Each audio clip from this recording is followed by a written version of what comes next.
Halo, nama saya Niaskan Irfan Falisaya, NPM 203516516452. Dan hari ini, di video kali ini, saya akan menjelaskan pentingnya etika komunikasi dalam pergaulan. Etika adalah aspek penting dalam setiap kehidupan.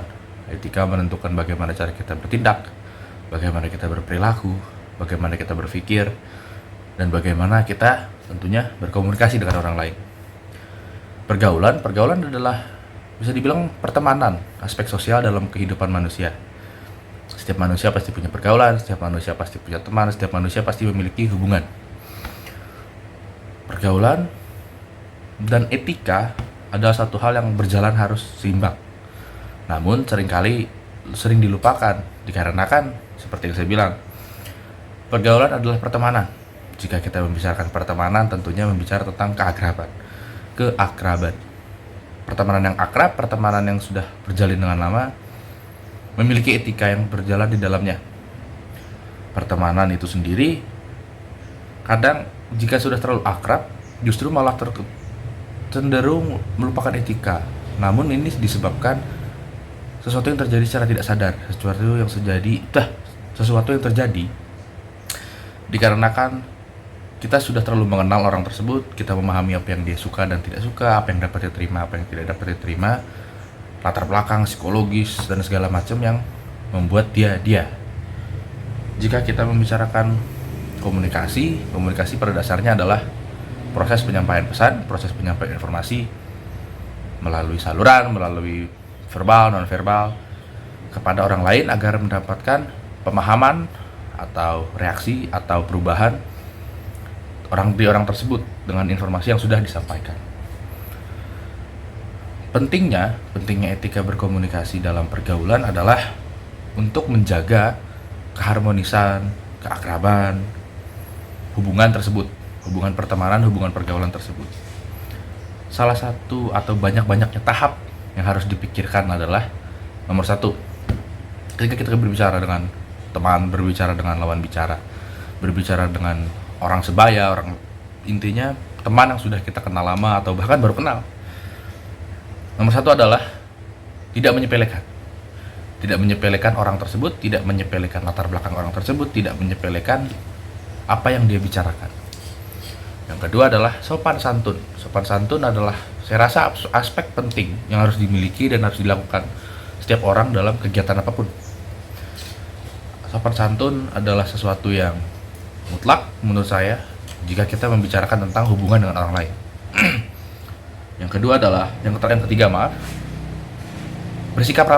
bersikap ramah dan menolong. Saya rasa menolong cukup bisa dapat mewakilkan. Dalam artian di sini menolong bukan hanya tindakan menolong, namun bisa jadi membantu orang tersebut untuk merasa bahwa apa yang dibicarakan, apa yang dia sudah utarakan dalam membangun hubungan ini berhasil didengar dan tidaklah gagal. Yang berikutnya adalah menghargai orang lain, menghargai suasana hati, menghargai situasi, menghargai apa yang sudah dilalui orang tersebut. Ini adalah aspek penting dalam etika berkomunikasi dalam pergaulan. Ketika kita menghargai orang lain, ketika kita menghargai orang yang kita sedang lawan bicara, ini adalah menurut saya adalah tahapan paling penting dalam menjalin hubungan, dalam menjalin pertemanan. Kemudian, sesuaikan diri. Kita harus dapat menyesuaikan diri kita terhadap situasi yang dialami orang lain tersebut. Tidak hanya menghargai, tidak hanya memiliki simpati, namun sesuaikan diri. Jika orang tersebut memiliki hari yang berat, memiliki kejadian yang tidak diinginkan, memiliki peristiwa yang tidak mengenakan, bahwa kita juga harus bisa menyesuaikan. Ini bukan waktunya main-main, bukan waktunya bercanda. Mungkin kita bisa menghibur, namun menghibur dengan cara yang tepat, berkali dengan menghargai orang tersebut, menghargai situasi tersebut. Berikutnya, kejujuran dan tidak berlaku kasar. Dengan adanya kejujuran, dengan adanya keterus-terangan, semua latar belakang, semua apa yang ingin kita pahami, apa yang ingin orang lain pahami terhadap diri kita, terhadap diri orang tersebut, agar menjalin hubungan, agar menjalin pertemanan, ini sangatlah penting. Dikarenakan apabila tadinya ditutup-tutupi, orang tersebut akan Ini akan menimbulkan ketidakpahaman, kesalahpahaman dari proses komunikasi tersebut. Berikutnya, keberanian. Tentunya untuk menjalin pertemanan kita harus menghubungi orang lain. Kita harus berbicara, kita harus melakukan interaksi. Interaksi ini memerlukan keberanian untuk membuka diri, keberanian untuk menjalin hubungan pertama. Kemudian, berbicara dengan lancar. Kelancaran berbicara saya rasa sangat penting ya. Dikarenakan seperti yang tadi saya bilang, adanya ketidaklancaran, ketidakjujuran dalam kita berbicara dapat menimbulkan kesalahpahaman, dapat menimbulkan ketidakpahaman yang akan menimbulkan proses komunikasi tidak berjalan dengan efektif.